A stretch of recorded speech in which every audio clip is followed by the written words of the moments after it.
Bonjour à tous et toutes, aujourd'hui je vous partage 12 nouvelles choses que je vous invite à faire sortir de votre vie très rapidement. Si vous ne me connaissez pas encore, je m'appelle Roxane Delpy, je suis home organizer, c'est-à-dire que je vous aide à désencombrer, ranger et organiser votre intérieur et votre vie pour que vous vous sentiez mieux. En 2018, j'avais déjà consacré une vidéo aux 5 choses que je vous invitais à faire sortir de votre maison très rapidement. Je vous mets la vidéo ici si vous ne l'aviez pas vue, elle est toujours d'actualité. La première chose que je vous invite à faire sortir de votre vie, ce sont les contacts téléphoniques inutiles. J'entends les coordonnées des personnes dont on ne se rappelle même plus, les contacts de la famille éloignée que l'on ne va pas forcément revoir, des contacts toxiques, des personnes qui ne nous font pas du bien, dont le fait de voir les coordonnées nous fait de la peine ou du mal. Tout ça, vous pouvez le supprimer. La deuxième chose, un peu dans la même lignée, ce sont tous les amis et les contacts sur les réseaux sociaux, donc Facebook, Twitter, Instagram, etc. Je regroupe là donc les amis Facebook à qui on n'a plus rien à dire, dont on peste même contre les publications parfois sur Facebook.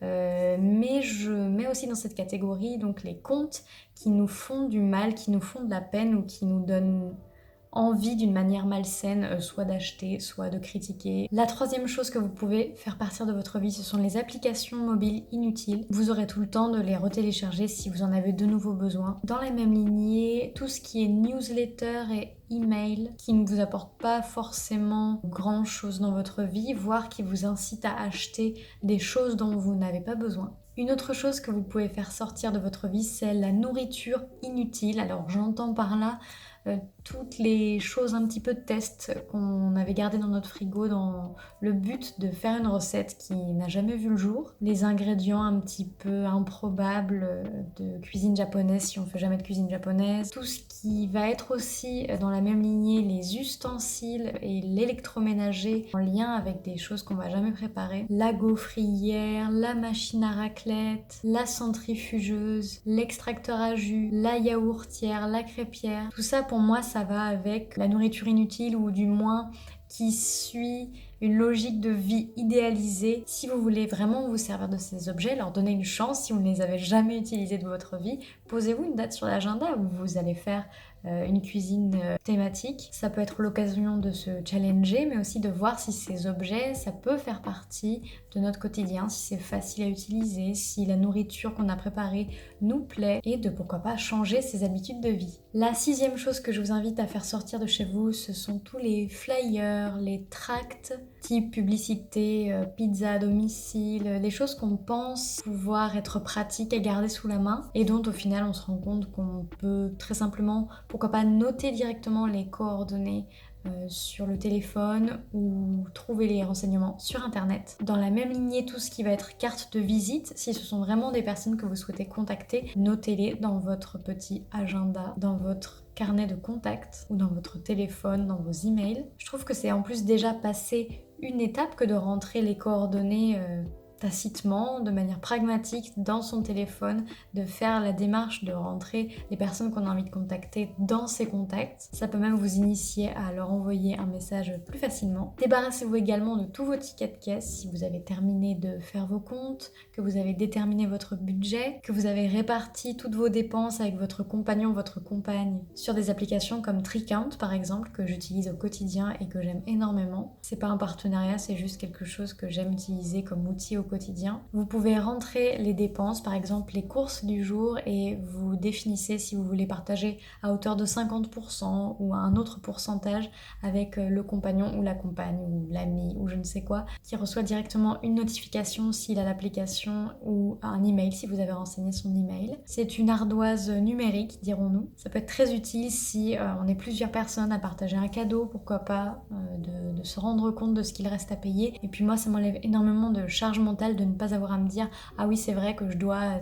tel argent à telle personne », au moins les comptes sont faits et tout est clair. Une autre chose à faire sortir de votre vie, ce sont tous les récipients en plastique, les Tupperware, ce qu'on a en général en x10, x20, dont on oublie à qui appartiennent les couvercles. Établissez à peu près la quantité dont vous avez besoin pour vos restes ou si vous faites vos courses en vrac. Mettez les contenants qui vous servent à faire vos courses en vrac directement dans votre voiture ou près de la sortie de votre maison dans une boîte ou un tote bag dédié. Dans la même ligne, éliminer tous les sacs de course, les cabas, les tote bags qu'on a en trop grande quantité. Gardez-vous-en un exemplaire ou deux dans votre sac à main ou dans votre voiture, dans les endroits qui vous semblent les plus propices.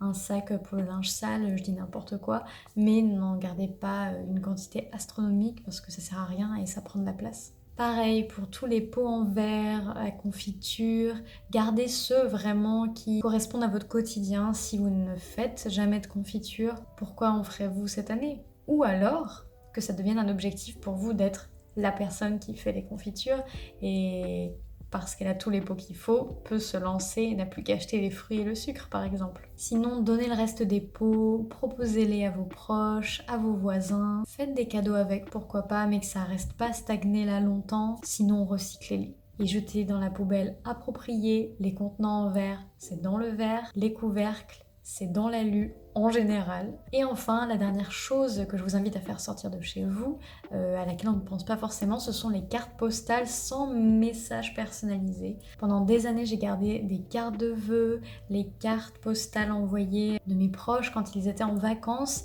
mais où il n'y avait pas de message personnalisé ou qui ne représentait pas vraiment un souvenir impérissable ou que j'avais envie de garder de la personne. Donc je m'en suis séparée. J'ai gardé uniquement les cartes et les lettres qui contenaient des mots personnels, des choses que j'avais envie de chérir quand peut-être ces personnes seraient parties, enfin des souvenirs que j'avais vraiment envie de garder de ces personnes. Pour moi, de savoir qu'il faisait beau à la Costa Brava en 1994, bon... chacun son truc, mais c'est vrai que je peux comprendre qu'on veuille garder l'écriture d'une personne, l'ensemble de la chose, le fait que la personne ait pensé à nous à ce moment-là, mais dans ce cas, je privilégie les autres mots, un autre mot plus précieux, plus je pense à toi, j'ai hâte que nous nous voyions. Voilà, je sais que c'est de l'ordre du personnel, mais ça peut nous inviter à réfléchir sur qu'est-ce qui est un souvenir impérissable ou qu'est-ce qui ne l'est pas. Voilà, cette vidéo est terminée, j'espère qu'elle vous aura été utile. Si c'est le cas, n'hésitez pas à marquer un pouce en l'air, ça m'aide énormément, et à vous abonner aussi si ça n'est pas fait car c'est gratuit et vous êtes avertis avec la cloche que vous activez des nouvelles vidéos que je sors. Je parle d'organisation, de tri, de désencombrement, de rangement, mais aussi de bien-être, de zéro déchet. Je vous invite aussi à me laisser un commentaire en dessous de cette vidéo pour me dire s'il y a un thème que vous souhaiteriez que je traite et à me dire quels sont les objets qui vous sont absolument à faire sortir de chez vous. Et en attendant la prochaine vidéo, je vous dis prenez soin de vous, c'est le plus important.